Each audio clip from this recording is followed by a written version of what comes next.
Hi all, welcome to Learn with Liz. So, hope you have enjoyed the last lecture on research and publication ethics. Now we'll be continuing with the second lecture, which will be focusing on research metrics. This would be part of the research and publication ethics series that we are taking. This is a very important topic. Yeah, though it is complicated, we are going to put it into very simple terms and let's learn together. So let's know what is research metrics. Research metrics are nothing but measures which are used to quantify the influence or impact of scholarly work. A writer, an author pens down an article, and then we need to know how far it is useful to the readers of that particular work.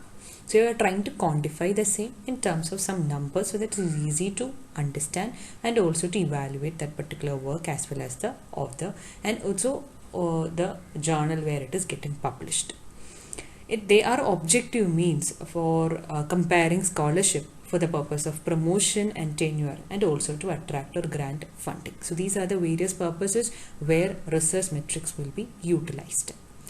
But there are weaknesses and criticism against research metrics. It says one of the weaknesses that they point out is there is the limit of coverage of the databases which is used to create the metrics. Second is a failure to account for differences in the scholarly output and citation rates among the disciplines. That is nothing but you are not covering or considering multiple disciplines. The third one is over-reliance by the administrators and funders on a single metric or on quantitative rather than qualitative metrics. The funders might be or the administrators are all depending on a single metric to evaluate a particular person or a work. Also, this particular metrics is quantitative in nature. There might be other qualitative features, maybe the way the person writes it or the kind of the qualitative effort that he has taken. All those are also important factors to be considered. But all these metrics are basically developed on the basis of citations that these particular works are getting. So it's more of a quantitative nature, like just because a person cited you, on that basis only it is coming in. But what is the overall quality of that work? All that is getting skipped down here. Of course, there are certain measures which incorporates these qualitative factors, but there is a limit to it. So these are the weaknesses and criticism against the research metrics. Now let's classify the metrics into three. There are three classifications. The first one is journal metrics. The second is author metrics and third is article metrics. All these matrices, there are a lot of matrices under each of them, but we are going to see in a step-by-step manner so that we understand them deeply. First we'll go to journal metrics, then in the next lecture we'll go to author metrics and finally to article metrics so that you get a clarity on each of these matrices and you're able to classify and understand them separately. Okay, so before going into the various matrices, let's have a deep understanding onto certain terms. The first term that all of us should know is what is citation. It's because all the matrices, most of the matrices are going to develop the metrics on the basis of the citations that each of these works are going to get. So what is a citation? A citation is nothing but a reference to other published materials. Number of citations refers to number of times the article of an author is cited.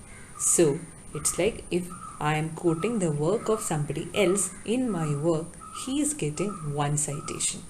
Say for example, here in this particular article where a person has written a statement like investors with high financial literacy demand professional financial advice. But this particular finding has been included in a study based on the findings and study and work of another person, actually two authors, that is Calcagno and Montecon, who have developed a paper in 2015. So when I am writing the paper, maybe this year, I am giving reference to these two people, their work. I am citing them in my work. When I am citing them in their work, like this, multiple people would be citing them.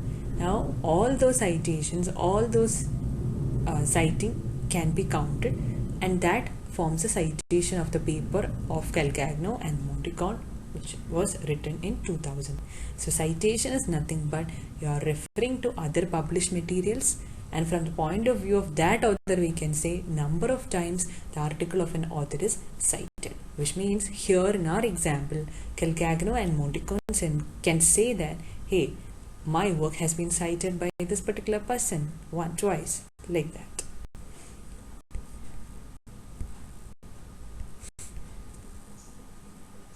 The next term we need to be careful about is citation index.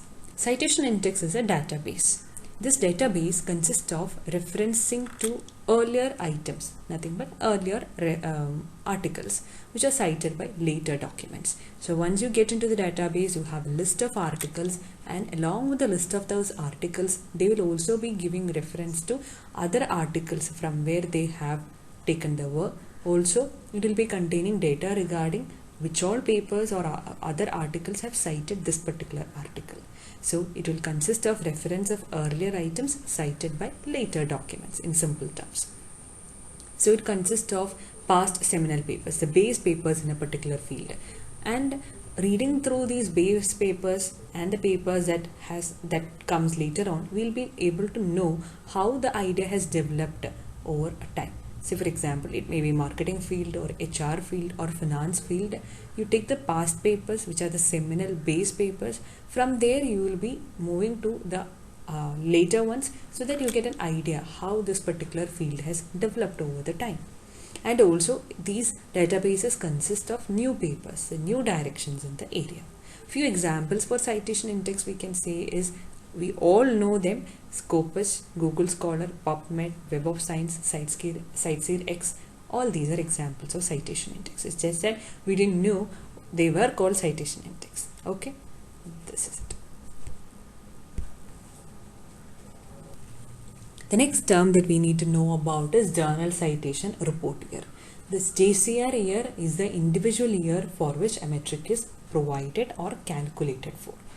Say for example, if it is for the year of 2020 that you are calculating a particular metric, then JCR year is 2020.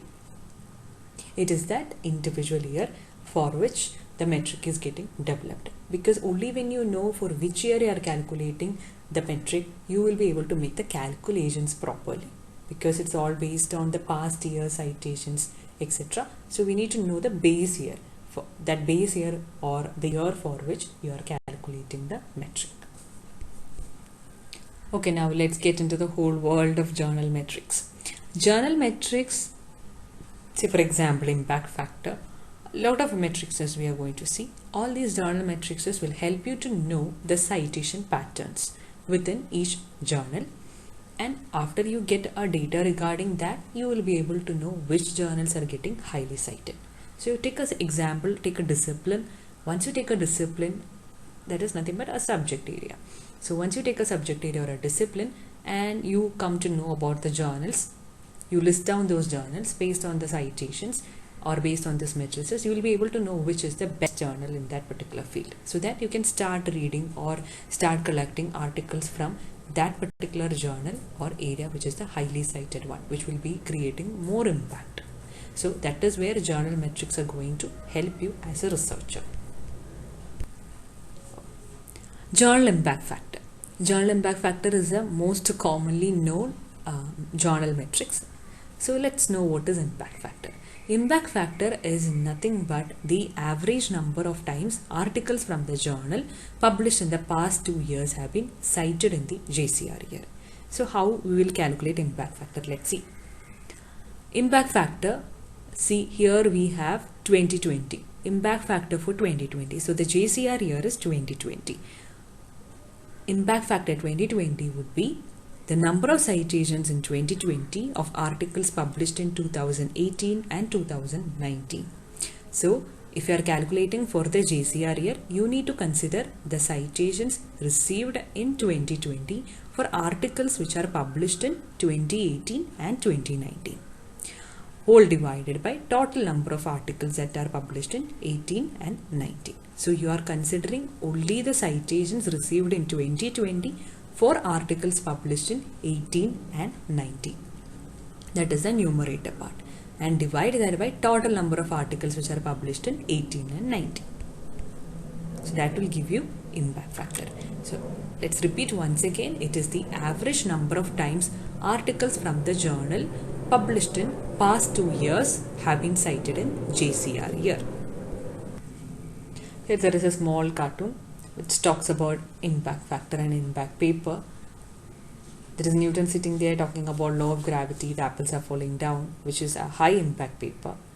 There is another person who is sitting down there and he says oranges also follow the law of gravity, which is a low impact paper. So this is how the play is. And then there's a scientist who's asking, what do you think of the emphasis placed on impact factors? So here he says that it has become so bad. When recruiting, you should not place your judgment by some editors, because mostly these impact factors and calculations are all matrices are all being done through these databases and publishers. So that is used as a metric, or that is used as a measure to evaluate the quality of a person's work. So too much dependence on that is not that good. That is what the scientist says. The next metric we have is 5-year impact factor. 5-year impact factor, there is no much difference with normal journal impact factor and 5-year impact factor. There we have considered the articles published in past 2 years only, but here you will be considering the articles which are published in the past 5 years. Again, the numerator would be number of citations in JCR year. If it is 2020, then number of citations for the articles published in past 5 years in 2020, only the citations in 2020, divided by total number of articles which are published in past 5 years. So past 5 years, that means if it is 20, you have to start counting from 15, 16, 17, 18 and 19. All those articles you have to consider, and that will be the denominator part. This journal impact factor quartiles. What does journal impact factor quartiles help you in is, they are going to classify the journals into various categories, so that you will be able to know which are the top position one, the next set, and journal impact factor quartile it is, which means the whole set of journals, maybe in a particular discipline or subject area, is going to be classified into 4. So journal impact factor quartiles, journals rank in the category divided by number of journals in the category. That is how you calculate the journal impact factor quartiles. So you classify them into 4 because it is quartiles. So up to 25% ranked ones would be the top positioned journals. 25 to 50 will be the mid upper, 50 to 75 would be the mid lower, and more than 75 is the bottom positioning journals. So once you get this impact factor quartiles, you will be able to again know which are the top most journals in the subject area.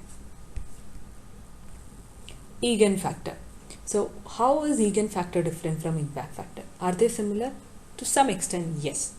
There are a change of few words, you understand Eagan factor. Eagan factor is based on weighted citations in JCR year. Weighted citations in JCR year means, say for all the discussions that we are going to make, let's say JCR year be 2020. So you need weighted citations in 2020 for those papers published within the previous 5 years. Okay, so it's like the 5-year impact factor, you consider those papers published in the past 5 years and their citations in JCR year.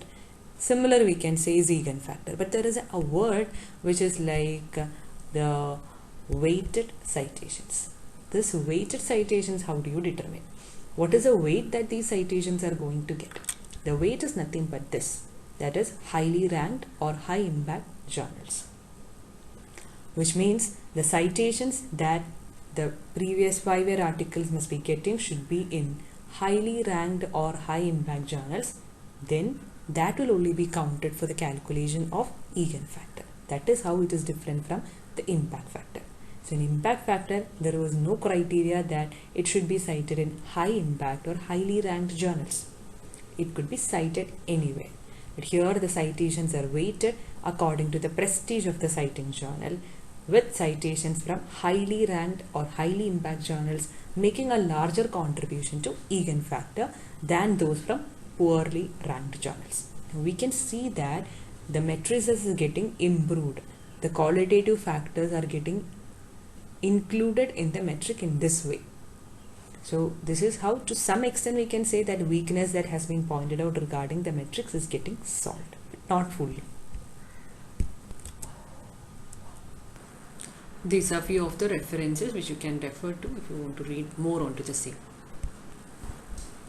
So with that, we'll be ending up with the most important journal matrices. Thank you everyone, and if you have any doubts, you can ask me in the comment box. I'll be getting back to you, and next lecture would be focusing on to other metrics, and hope you have clearly understood all of the journal matrices that we have covered. Thank you.